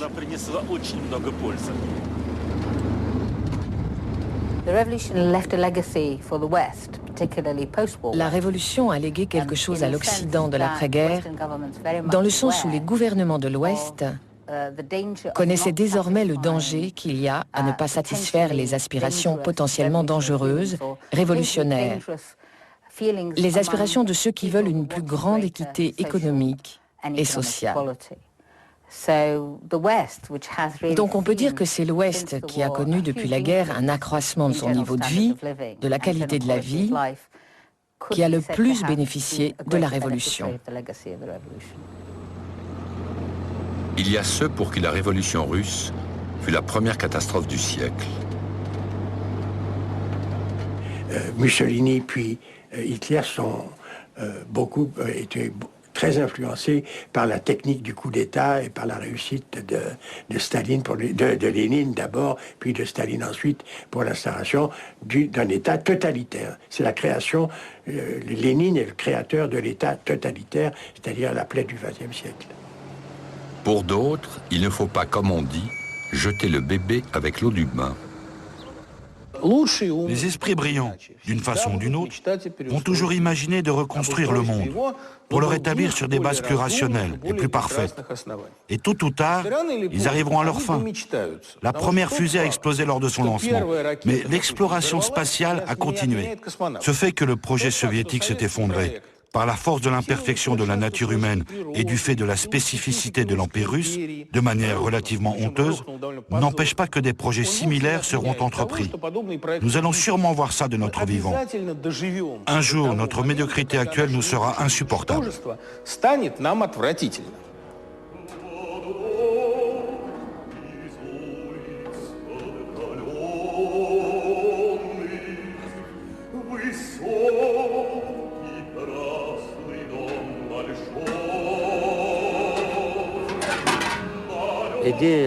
En ce qui concerne la révolution, c'est une idée magnifique. Mais ce qu'il y a, c'est que ça ne s'est peut-être pas passé comme on le voulait. Mais dans le principe, c'est normal comme idée. Ce que ça a donné, c'est une autre histoire. Et pourquoi ça s'est passé comme ça aussi, c'est une autre histoire. Mais je vous le répète, l'idée même, la révolution, c'est bien. Après, je ne sais pas bien. Moi aussi, je suis issu du peuple. Je ne sais pas vraiment ce qu'il y a là-dessous. Les machinations...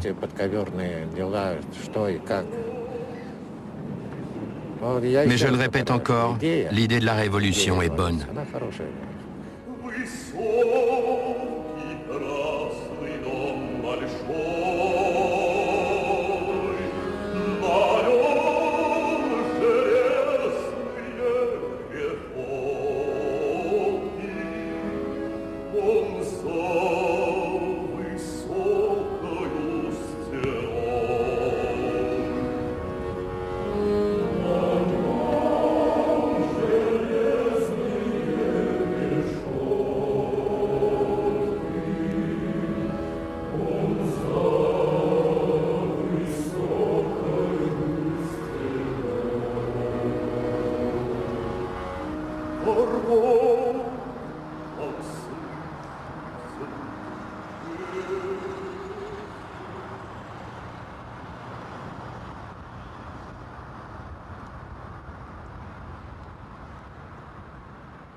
Vous souhaitez en savoir plus sur la révolution russe? Retrouvez Lénine, Trotsky et tous les acteurs de l'événement sur notre site internet.